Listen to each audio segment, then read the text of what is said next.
Hello everyone, I hope आप लोग सब ठीक होंगे। आज हम लोग डिस्कस करने जा रहे हैं new criticism. What is new criticism?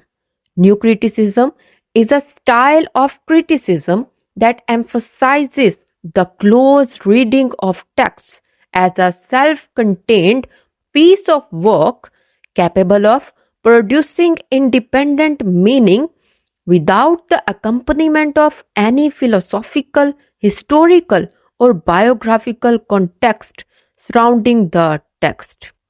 मतलब सिंपल वर्ड्स में हम कहेंगे न्यू क्रिटिसिज्म क्लोज रीडिंग को कहते हैं। हम टेक्स्ट की क्लोज रीडिंग को हम न्यू क्रिटिसिज्म कहते हैं, जिसके अंदर हमें कोई ताल्लुक नहीं होता फिलोसॉफिकल, हिस्टोरिकल और बायोग्राफिकल बैकग्राउंड से।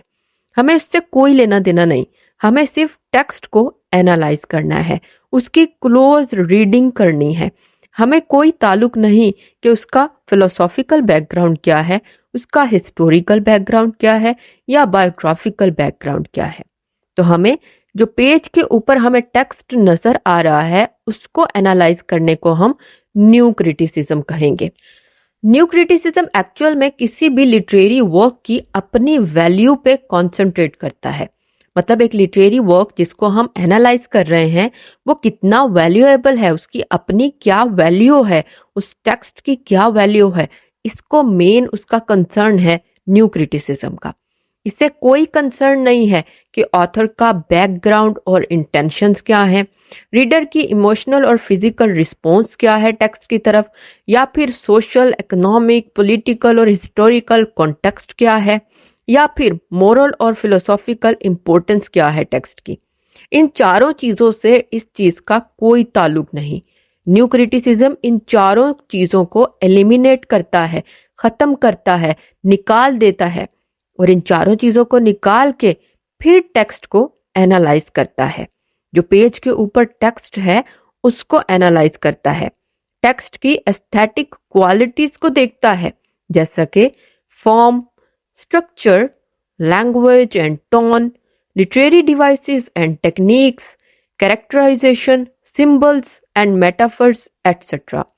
तो ये चीजें हैं जो मेन फोकस है न्यू क्रिटिसिज्म का, कि एक टेक्स्ट के अंदर उसके अंदर क्या क्या चीजें हैं, उसकी एस्थेटिक वैल्यू क्या है, इसको मेनली जज करता है, एनालाइज करता है न्यू क्रिटिसिज्म।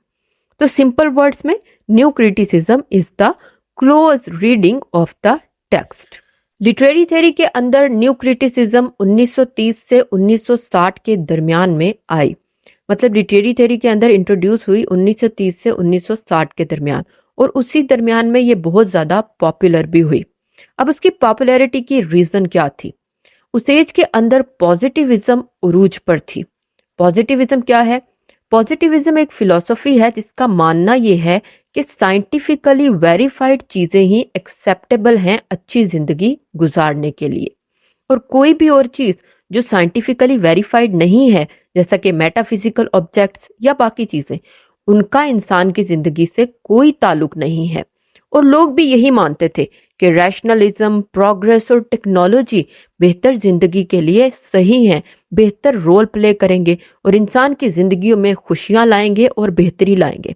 इसलिए टेक्नोलॉजी, साइंस, लॉजिक और रीजन, इनका इंसान की जिंदगी में बेटर रोल है, और इनकी वजह से पोइट्री जो है वो डिक्लाइन की तरफ जा रही थी। लोगों को concrete language, word to word meaning, logic, reason, इन सब में इंटरेस्ट था उनका।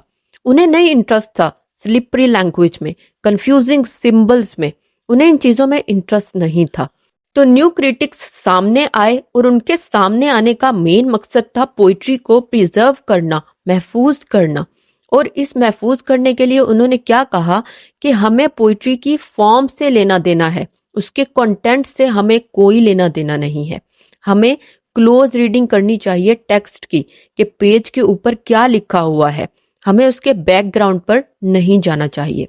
तो न्यू क्रिटिसिज्म पोइट्री को साइंस से महफूज रख रही थी।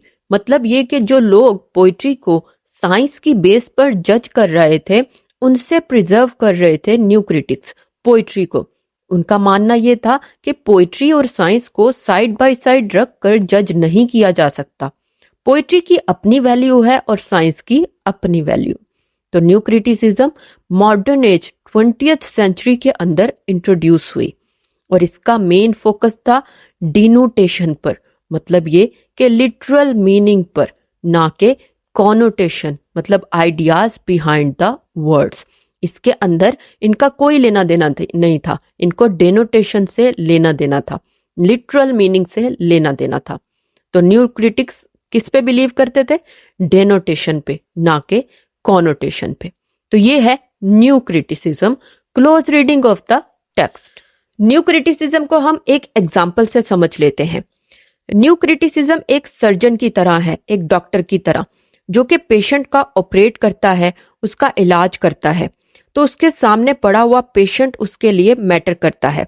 उससे इस चीज से, डॉक्टर को इस चीज से लेना देना नहीं होता कि इस पेशेंट का बैकग्राउंड क्या है। वो सिर्फ अपने सामने उस पेशेंट को देख रहा होता है और उसका इलाज कर रहा होता है।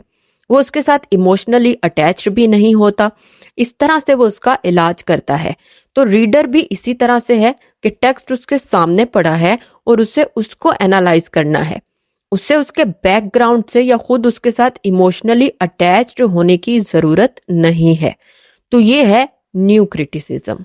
न्यू क्रिटिसिज्म के अंदर डिफरेंट थेरिस्ट ने रोल प्ले किया और डिफरेंट वर्क्स को लिखा, जिसमें नंबर 1 पर है I.A. रिचर्ड्स। रिचर्ड्स वो फर्स्ट क्रिटिक थे जिन्होंने देखा पॉजिटिविज्म का इफेक्ट पोइट्री पे, और उन्होंने बात की कि हमें पोइट्री को साइंस से अलग रखना चाहिए। पोइट्री और साइंस को हम मिला नहीं सकते, इनको अपने अपने स्टैंडर्ड्स पे जज करना चाहिए। और इसी पे उन्होंने एक वर्क लिखा, साइंस एंड पोइट्री, इन 1926, जिसके अंदर उन्होंने बात की about pseudo statements and scientific statements. Richards के मुताबिक साइंटिफिक स्टेटमेंट्स वो स्टेटमेंट्स हैं जिनको हम फैक्ट्स की बेसिस पर वेरीफाई करते हैं, जबकि सूडो स्टेटमेंट्स हैं पोइटिक स्टेटमेंट्स, जिनको हम जज करते हैं on the basis of their effect on readers attitude, कि उनका क्या असर है रीडर के एटीट्यूड पर। उस बेसिस पर हम जज करते हैं पोइटिक स्टेटमेंट्स को। तो उनका ये कहना था that the claims and resolutions of poetry must not be judged by the same criteria as those of science, कि साइंस के क्राइटेरिया पर हमें पोइट्री को जज नहीं करना चाहिए। और इसी बेसिस पर उन्होंने एक और वर्क लिखा, प्रैक्टिकल क्रिटिसिज्म, इन 1929। उन्होंने इस वर्क के अंदर इंट्रोड्यूस करवाया intellectual belief and emotional belief. Intellectual belief means scientific belief, मतलब ये कि कोई भी राइटर एक वर्क को लिखे based on intellectual belief, based on logic, reason. Intellectual belief role play करे उस वर्क को लिखने में। और नंबर 2 पर है इमोशनल बिलीफ, मतलब ये कि emotional context, writer emotional fulfilment के लिए उस वर्क को लिखे। अब रिचर्ड्स का ये मानना है कि इमोशनल बिलीफ के साथ हम इंटेलेक्चुअल बिलीफ को साथ रखते हुए एक वर्क को लिख सकते हैं, मतलब ये कि उसमें इमोशनल और इंटेलेक्चुअल बिलीफ दोनों हों। लेकिन बेटर ये है कि इमोशनल बिलीफ इटसेल्फ हो, मतलब उसके साथ इंटेलेक्चुअल बिलीफ को शामिल ना किया जाए और राइटर सिर्फ इमोशनल बिलीफ की बेसिस पर वर्क को लिखे। तो रिचर्ड्स का मेन कंसर्न था पोइट्री की यूजफुलनेस को बताना और उसको साइंस से अलग करना। I.A. रिचर्ड्स के बाद सेकंड मेन क्रिटिक हैं जॉन क्रो रैनसम। इनका भी मेजर रोल है न्यू क्रिटिसिज्म के अंदर। इन्होंने एक वर्क लिखा, क्रिटिसिज्म एज प्योर स्पेकुलेशन, जिसके अंदर उन्होंने रिजेक्ट किया साइकोलॉजिकल और moral concerns of literature.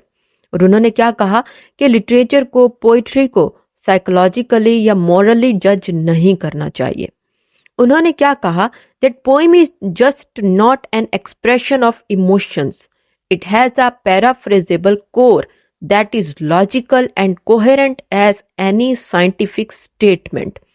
पैराफ्रेजेबल core क्या है? स्ट्रक्चर, कि पोइट्री की एक स्ट्रक्चर होती है जो कि साइंटिफिकली अप्रूव्ड है।